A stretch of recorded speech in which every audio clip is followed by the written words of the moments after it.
Are you for legalization? Do you take a stand? I'm neutral. I don't really care. The idea of there being good drugs and bad drugs is a flawed idea.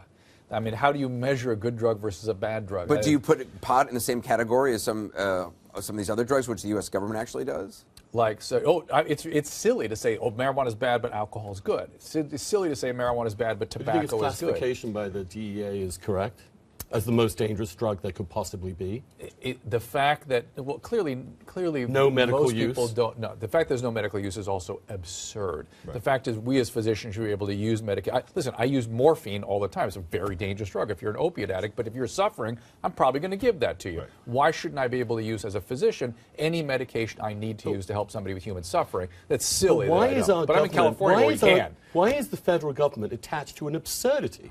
You're asking me? Yeah. The Harrison Narcotic Act. Harrison Narcotic Act of 1911. Why are not physicians standing up and saying, this is crazy? The idea this is more dangerous than heroin. We want to punish more than we want to deal with this as a scientific issue. And I think even if you're not for legalization, you should absolutely be for decriminalization, because what both local, state, and to some degree federal government has done is use marijuana, which is not really as harmful as many other things could be, as a huge club, particularly against young black and Hispanic men, destroying whole generations of kind of earning potential, people who could otherwise have been gainfully employed, adding to the tax base, could have married and held together families, and that whole structure is destroyed because we have criminalized marijuana, and people and law enforcement has used that criminalization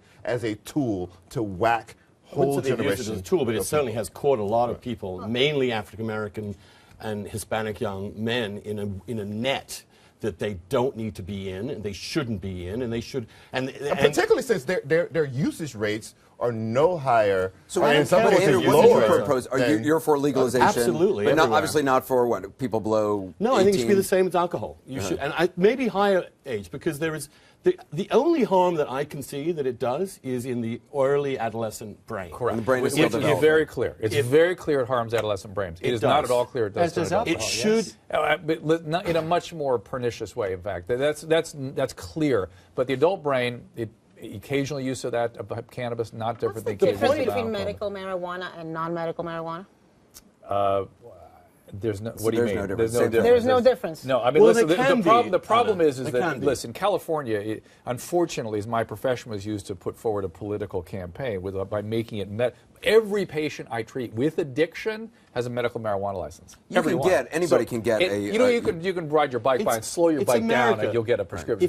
If you claim you won't have to go in. You just put your hand in the window, and there are barkers outside of the ones in Venice Beach, pulling people in. It's a silly thing. I mean, it shows how silly it has become. Anna, to answer your question, you can, and in fact, they are generating marijuana strains that are very heavily what they call the I'm going to get this right. Cannabinoid. Thank you. As opposed to THC. So, for example, children with seizures, serious seizure problems, get the resin that is very high in CBD and very low in THC. The point being that it is really helping them. In other words, you can get pot that doesn't make you high.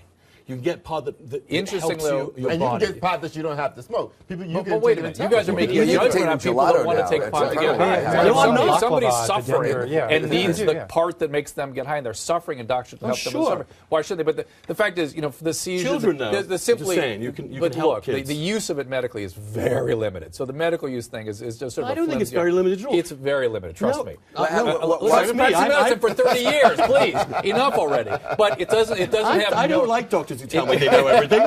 I know. It doesn't have no use, my own though. research. And physicians should be able to prescribe it where it's appropriate. Absolutely. I think physicians should keep out of it. Do you want to talk about your own research? You just said doctors should stand up and make the thing legal. Doctors should be standing up about it. They should. We are helpless as physicians.